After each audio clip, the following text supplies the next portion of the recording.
2025-26 অর্থবছরের বাজেট প্রণয়ন অন্তর্বর্তী সরকারের জন্য চ্যালেঞ্জিং হবে। তাই এখনই গতানুগতিক বাজেট থেকে বেরিয়ে আসতে হবে বলে মনে করে বেসরকারি গবেষণা সংস্থা সিপিডি। সকালে রাজধানীর ধানমন্ডিতে বাজেট সুপারিশে ব্যক্তি পর্যায়ে করমুক্ত আয়সীমা 4 লাখ টাকা করার আহ্বান জানান বক্তারা। এই ঈদে জামা জুতো অ্যাক্সেসরিজের ডিসকাউন্ট।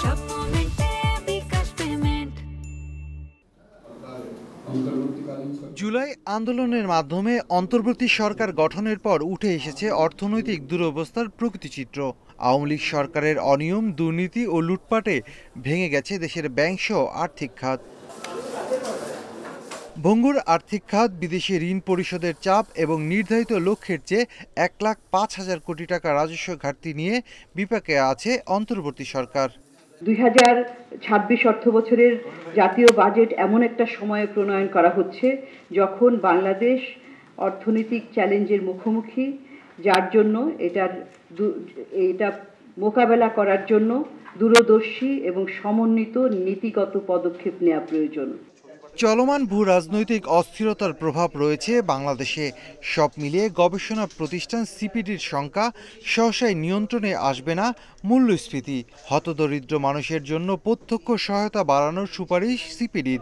এছাড়া বার্ষিক করমুক্ত আয়সীমা 4 লাখ টাকা করার প্রস্তাব তাদের।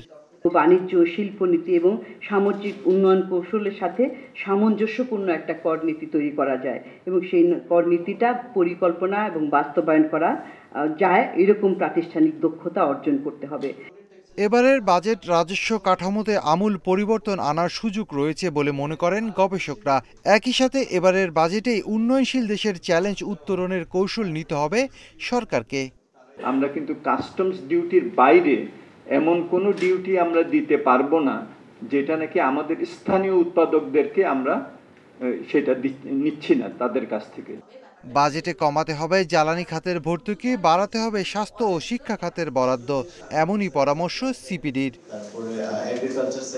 Shafil Alam Sujon, Independent News, Dhaka.